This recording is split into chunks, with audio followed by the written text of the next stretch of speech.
আসসালামু আলাইকুম রহমতুল্লাহি ওয়া প্রিয় দর্শক, আজকে আমি একটি আলোচনা করব, যে আলোচনাটি সবার মাঝখানে ছড়িয়ে দিবেন। আমার নতুন চ্যানেলটাকে সাবস্ক্রাইব করবেন এবং পাশে থাকবেন। অবশ্যই নতুন চ্যানেলটাকে সাবস্ক্রাইব করবেন। আজকের আলোচনা থাকবে ফাতেমা রাদিয়াল্লাহু তাআলা আনহাকে যারা মা বলে, আর যারা বলেন জগতের মা হচ্ছে ফাতেমা রাদিয়াল্লাহু তাআলা আনহা, তাদের উদ্দেশ্যে কিছু কথা বলবো। আর এই জন্য ভিডিওটি সম্পূর্ণ দেখবেন।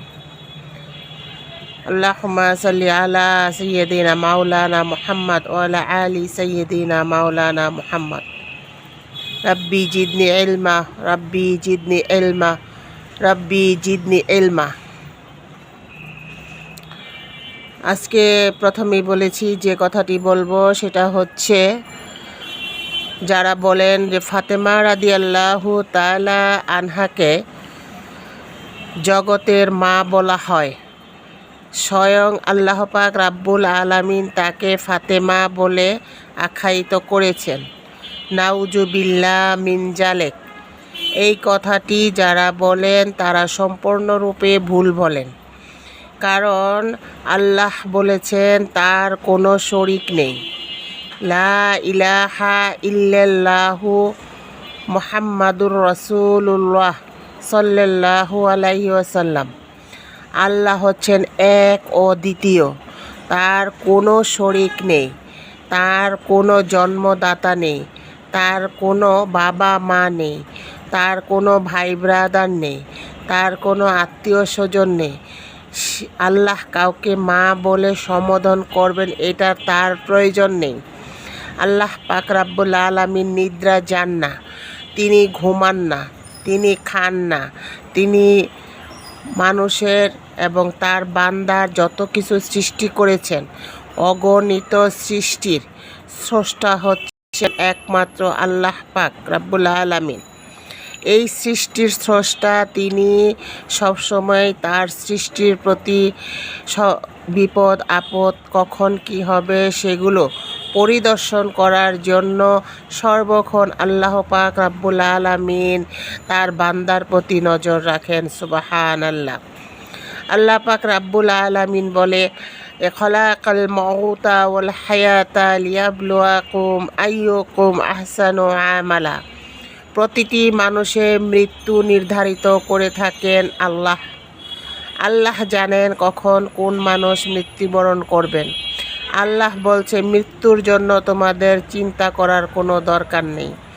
তোমরা শুধু নেক আমল করবে আর আমার কোরআন তেলাওয়াত করবে, আমার কিতাবের সমস্ত বাণীগুলো মানুষের কাছে ছড়িয়ে দিবে। মৃত্যুর পর তোমাদের হায়াত নির্ধারণ করা হবে। এই জন্য আল্লাহ পাক রাব্বুল আলামিন আগে মরার কথা বলেছেন, তারপরে হায়াত হবে কবরে মৃত্যুর পরে।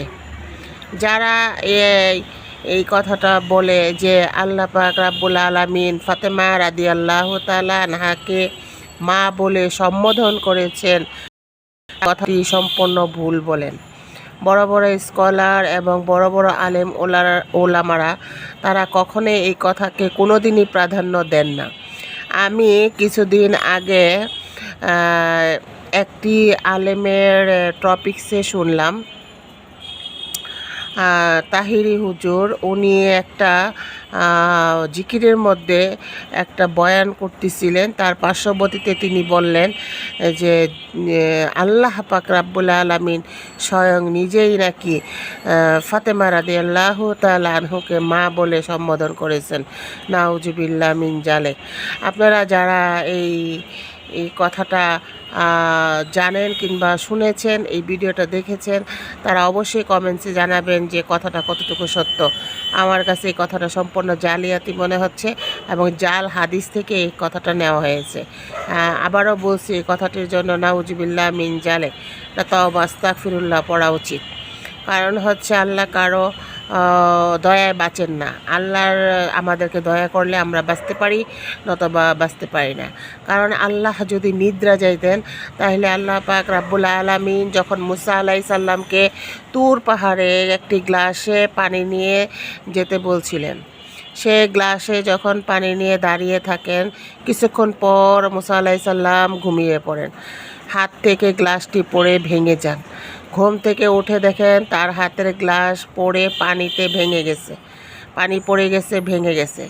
তখন মুসা আলাইহিস সালাম আল্লাহকে জিজ্ঞাসা করেছিলেন, হে আল্লাহ, এটা কি হলো? তখন আল্লাহ পাক রাব্বুল আলামিন বলেছিলেন, তোমার রব যদি ঘুমিয়ে থাকে তাহলে তোমাদের সুবিধা অসুবিধা কে দেখবে? তাই তোমার রব কখনো নিদ্রা যায় না, ঘুমায় না। তোমার রবের কোনো ঘুমের প্রয়োজন হয় না। এ থেকে বোঝা যায় যে আল্লাহ পাক রাব্বুল আলামিন কাউকে কোনো দিন মা বলে সম্বোধন করেন নাই। তার কোনো কিছুর প্রয়োজন হয় না, কারণ তার সৃষ্টি, কেন তার প্রয়োজন হবে? আমাদের প্রয়োজনে আমরা আল্লাহকে ডাকি, আমাদের প্রয়োজনে আমরা নামাজ পড়ি, আমাদের প্রয়োজনে আমরা দান খয়রাত করি, আমাদের প্রয়োজনে আমাদের সমস্ত প্রয়োজন